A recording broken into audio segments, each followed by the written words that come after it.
नमस्कार मंडळी, मयुरीज किचनमध्ये तुम्हा सर्वांचं खूप खूप स्वागत आहे। आज आपण बनवतोय पुलाव। एकाच भांड्यामध्ये तयार होणारा हा चमचमीत असा पुलाव कसा बनवायचा ते आज आपण पाहणार आहोत। तर त्यासाठी मी कुकर घेतलाय। कुकरमध्येच आपण हा पुलाव करणार आहोत। त्यासाठी 2 चमचे तेल घालायचं, जिरं घालायचं फोडणीमध्ये। जिरं चांगलं फुललं की त्याच्यामध्ये एक कांदा असा उभा चिरून मी घातलेला आहे।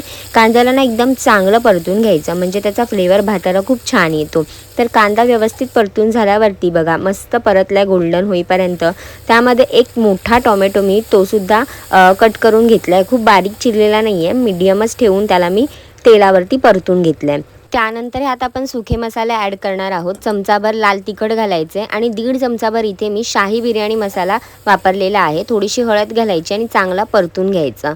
शाही बिर्याणी मसाल्यामुळे आपल्या पुलावला ना खूप मस्त टेस्ट येणार आहे। तर मस्त सगळे मसाले मिक्स करून झाल्यावरती एक वाटीभर दही घालायचं आणि त्यालाही चांगलं मिक्स करून घ्यायचं। आता भाज्यांमध्ये घेतल्या मी फ्लावर, गाजर, फरसबी, मटार आणि बटाटा।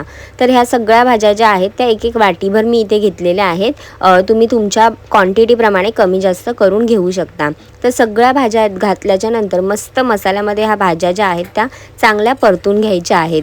जर तुम्ही मयुरीज किचनला अजूनपर्यंत सबस्क्राईब केलेलं नसेल तर लगेच जा, सबस्क्राईब करा आणि बेल आयकॉनवर क्लिक करायला विसरू नका, म्हणजे जेव्हा केव्हा मी माझी नवीन रेसिपी अपलोड करेल तेव्हा तुम्हाला त्याचं नोटिफिकेशन मिळेल।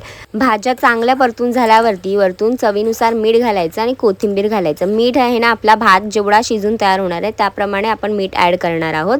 तर इथे ना मी 1 कप भात 1 कप पाण्यामध्ये भिजत घातला होता। 2 वेळा स्वच्छ धुवून 1 कप पाण्यामध्ये भिजत घातला होता आणि पुन्हा वरतून आहे ना ह्याच्यामध्ये मी 1.5 कप पाणी ॲड केलेलं आहे। 1 कप भातासोबत घातलेलं पाणी आणि 1.5 कप म्हणजे 2.5 कप पाणी इथे मी वापरलेलं आहे 1 कप भातासाठी। तर हे सगळं ना असं व्यवस्थित मिक्स करून घ्यायचं आहे। सगळं डिस्क्रिप्शन प्रमाणे तुम्हाला डिस्क्रिप्शन बॉक्समध्ये मिळेल। तर इथे मी 1 चमचाभर घी घातलेलं आहे। तुपामुळे काय होतं, भात जो आहे तो छान मोकळा होतो। तर तूप घालून हे सगळं व्यवस्थित मिक्स झाल्यावरती कुकरचं झाकण बंद करायचं आणि 1 शिट्टी काढून घ्यायची। 1 शिट्टी आल्यावरती कुकर चांगला थंड झाल्यावरती ओपन करायचा। बघा मस्त काय खुललाय ना भात। गरम गरम भात ओपन नाही करायचा कुकरला, नाहीतर मग भात आहे ना त्याच्या कुकिंग प्रोसेसमध्ये असतो। त्यामुळे मस्त झाकण बंद एकदम छान वाफ गेल्याच्या नंतरच आपण कुकर उघडायचा आहे। काय मस्त एकदम मोकळा मोकळा राईस बनून तयार झालेला आहे। बघा दिसतोय ना एकदम मस्त। तुम्हाला माझी रेसिपी आवडली असेल ना तर लाईक करा, शेअर करा आणि सबस्क्राईब करायला विसरू नका। तुम्ही सुद्धा हा झटपट होणारा पुलाव तुमच्या घरी बनवू शकता। रेग्युलर जेवणामध्ये किंवा कुठल्याही पार्टीसाठी सुद्धा तुम्ही हा 1 पॉट पुलाव बनवून खाऊ शकता। तर मस्त कमाल झाला, मी टेस्ट करून पाहणारच आहे। पण तुम्हाला रेसिपी आवडली असेल तर नक्की ट्राय करा आणि तुमच्या आवडत्या मैत्रिणींसोबत सुद्धा तुम्ही ही रेसिपी शेअर करा आणि निरोगी खा, निरोगी राहा।